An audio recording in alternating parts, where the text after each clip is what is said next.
केजरीवाल हो रहा है यार, तुम कहाँ गए यार? हिलाओ मत भाई, हो गया सर। हिलाओ मत भाई। संभालिए सर, अपने आप संभालिए सर, हिम्मत सर, हिलाओ मत भाई। केजरीवाल भ्रष्ट नहीं है। मैंने केवल अपनी जिंदगी में ईमानदारी कमाई है। इन्होंने झूठा केस लगाया और आज ये साबित हो गया, कोर्ट ने कहा है। नमस्कार दोस्तों, केजरीवाल पर इस वक्त की बड़ी खबर आ रही है और वो ये है कि अरविंद केजरीवाल जो कुछ टाइम पर रोते हुए नजर आए थे, आपने देखा होगा टीवी स्क्रीन पर वो रो रहे हैं और उनकी हालत अब बद से बदतर हो रही है। दोस्तों, राजनीति में जब नेता कैमरे के सामने रोने लगे और घड़ियाली आंसू बहाने लगे तो समझ लीजिए कि पर्दे के पीछे जनता का कट चुका है। आज हम भावनाओं का नहीं, फैक्ट्स की बात करेंगे।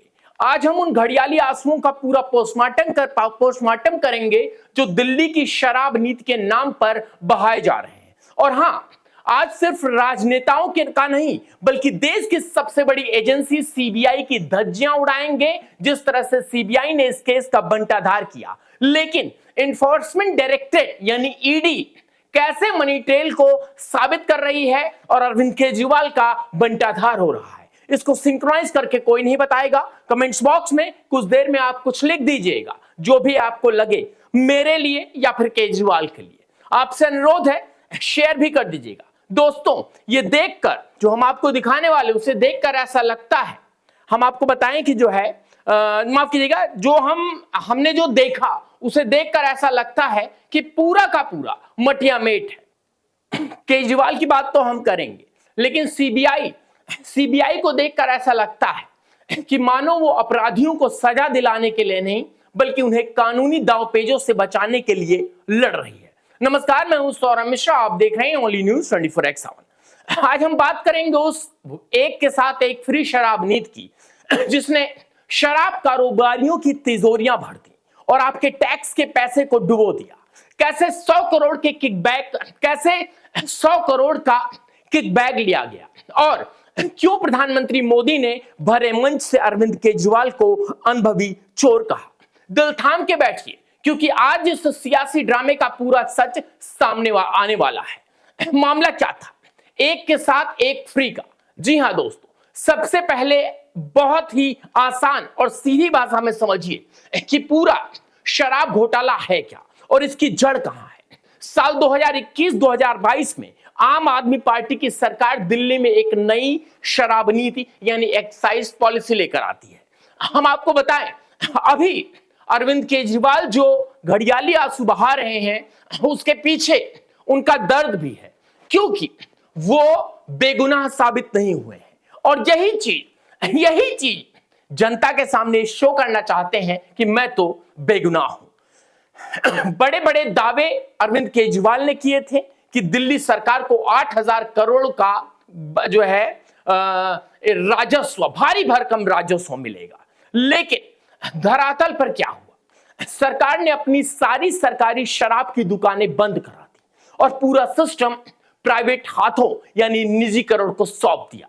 इतना ही नहीं, शराब कारोबारियों की लाइसेंस फीस को भी भारी मात्रा में घटा दिया गया और ग्राहकों के लिए एक के साथ एक बोतल फ्री दी गई, जैसे बम पर छूट दी जा रही हो। लेकिन दोस्तों, आप खुद अपना दिमाग लगाइए, जब कोई सरकार शराब बेचने का ठेका प्राइवेट कंपनियों को दे दे, उनकी फीस कम कर दे और फ्री में शराब बांटने की छूट दे दे, तो इसका सबसे बड़ा फायदा किसे होगा? सीधा फायदा शराब के बड़े कारोबारियों को होगा। सरकार ने दोनों हाथ खोलकर इन प्राइवेट कंपनियों का मुनाफा कमाने की खुली छूट दी। और यही नहीं, इसका नतीजा क्या निकला? भारत के नियंत्रण और महालेख परीक्षक यानी कैग की रिपोर्ट चीख कर कह रही है कि अपेक्षित 8,000 करोड़ आना तो दूर, उल्टे सरकारी खजाने से 2,000 करोड़ से ज्यादा का भारी नुकसान हुआ। दोस्तों, ये 2,000 करोड़ किसी नेता के पुश्तैनी जायदाद नहीं थी, ये आपका और हमारा टैक्स का पैसा था, जिसे शराब के नशे में डुबो दिया गया। हम आपको बताएं, दरअसल अब सवाल उठता है कि कोई भी सरकार अपने खजाने का नुकसान करके प्राइवेट कंपनियों को इतना फायदा क्यों पहुंचाएगी। कलयुग में कोई बिना फायदे के फायदा नहीं पहुंचाता। यहां से एंट्री होती है जांच एजेंसियों की। ईडी यानी प्रवर्तन निदेशालय और सीबीआई का साफ साफ आरोप है कि ये पूरी शराब नीति इसलिए डिजाइन की गई थी ताकि साउथ ग्रुप नाम के शराबी सिंडिकेट का फायदा पहुंचाया जा सके, और इस बम्पर फायदे के बदले में आम आदमी पार्टी के नेताओं ने 100 करोड़ का किकबैक यानी रिश्वत लिया। ईडी की चार्जशीट के दावे बेहद गंभीर हैं। ईडी का कहना है कि आम आदमी पार्टी एक राजनीतिक दल होने के बावजूद इस प्रोस्टिट्यूट ऑफ क्राइम यानी अपराध में कमाए गए पैसे की सीधी लाभार्थी है। Prevention of money laundering act यानी पीएमएलए की धारा 370 के तहत पार्टी और उसके शीर्ष नेताओं की जिम्मेदारी ठहराया गया है। हवाला और कैश ट्रेल, जी हां दोस्तों, हवाला और कैश ट्रेल के जरिए यह दावा किया गया है कि 100 करोड़ से में करीब 45 करोड़ आम आदमी पार्टी ने गोवा के विधानसभा चुनाव में पानी की तरह बहा दिए थे। सीबीआई का बंटाधार, क्या अपराधियों को बचाया जा रहा है? लेकिन दोस्तों, अब बात करते हैं उस कहानी की जो सबसे निराशा पैदा करने वाली है। वो पहलू है सीबीआई यानी केंद्रीय अवशेषण ब्यूरो। इसकी भूमिका सेंट्रल, एक तरह से कहें, जिस सीबीआई के नाम से कभी बड़े बड़े भ्रष्टाचारी कांपते थे, शराब केस में उस सीबीआई का जो रवैया रहा उसने पूरी जांच का मजाक बनाकर रख दिया। और यही नहीं, केवल यही केस नहीं, आप बड़े से बड़ा केस देख लीजिए। बड़े से बड़ा केस में सीबीआई ने बंटाधार किया है। कोर्ट के अंदर सीबीआई का केस इतना कमजोर साबित हुआ कि वो कोई ठोस आपराधिक साजिश यानी क्रिमिनल कॉन्स्पिरेसी या पैसे का सीधा लेन देन साबित करने में पसीने छोड़ते नजर आए। गवाहों के बयान कमजोर पड़ गए और सबूतों की कड़ियां जुड़ नहीं पाई। इसी वजह से आज अरविंद केजरीवाल जोर जोर से रो रहे थे, लेकिन ईडी ने उनको साफ कह दिया, साहब, जनता के सामने जितना रोना है रो लीजिए, आपको और रोना है। सीबीआई की इस लचर और ढीली जांच को देखकर एक बहुत बड़ा सवाल खड़ा होता है, क्या सीबीआई सच में अपराधियों को फंसाने के लिए केस लड़ रही है या फिर कोर्ट में जानबूझकर केस हल्का करके उन्हें बचाने की साजिश रच रही है। सीबीआई इसी नाकामी के कारण आरोपियों को कोर्ट में बरी होना या बेल मिलने का रास्ता साफ हुआ है। लेकिन एक बात गांठ बांध लीजिए, कोर्ट में बेल मिलने या सीबीआई केस में साजिश साबित ना होने का मतलब ये कतई नहीं है कि आप निर्दोष हैं। सीबीआई भले ही कोर्ट में हार गई हो, लेकिन कैग की रिपोर्ट ने जो 2000 करोड़ का नुकसान दर्ज है वो एक कड़वी सच्चाई है और 100% असली सच्चाई है।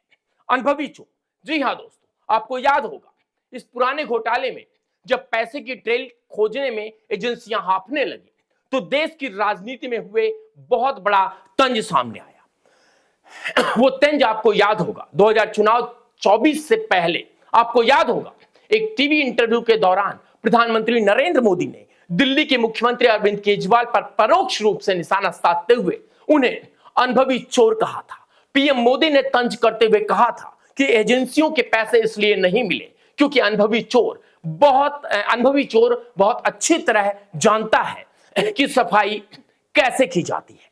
राजनीतिक एक्शन देखिए, इसके तुरंत बाद अरविंद केजरीवाल ने प्रेस कॉन्फ्रेंस करके प्रधानमंत्री का पलटवार किया था और केजरीवाल ने कहा था कि पीएम मोदी ने खुद देश के सामने मान लिया है कि उनके खिलाफ इस शराब घोटाले में कोई सबूत नहीं मिले और अपनी नाकामी छिपाने के लिए वो अनुभवी चोर कह रहे हैं। लेकिन दोस्तों, ये राजनीतिक बयानबाजी अपनी जगह है।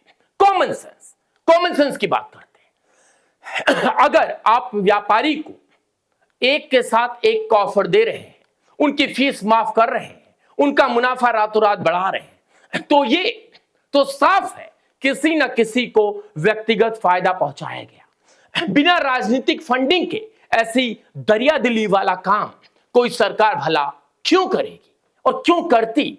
दोस्तों, हम आपको बता दें, बहुत साफ और फैक्ट है। आज ओनली न्यूज 24x7 के मंच से मेरा सीधा सवाल आपके वोटर्स से है, नेताओं के इन घड़ियाली आंसुओं और विक्टिम कार्ड पर मत जाइए। सीबीआई केस में जो भी हुआ, ईडी का पीएमएलए के तहत ट्रायल अभी भी कोर्ट में चल रहा है। पैसे की ट्रेल खंगाली जा रही है और अंततः सच कोर्ट के माध्यम से सामने आएगा। लेकिन आज एक नागरिक के तौर पर आपको खुद तय करना है, क्या दिल्ली के खजाने को क्या हुआ?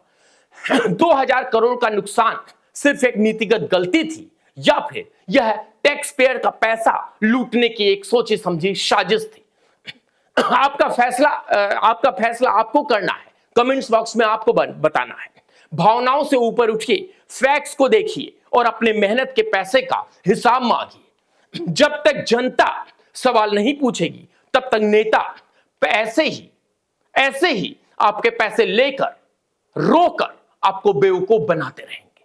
कैमरे के सामने जिस तरह अरविंद केजरीवाल आज रोए, उससे साफ हो गया कि ईडी जो पीएमएलए केस में अपने साक्ष्य को मजबूत कर रही है, उससे उनको बहुत दर्द है। और यकीन मानिए कुछ लोग हमारा विरोध करेंगे इस पर। आगे आने वाले समय में आपको सच देखने को मिलेगा। बने रहिए ओनली न्यूज़ 24/7 के साथ। जय हिंद, जय भारत।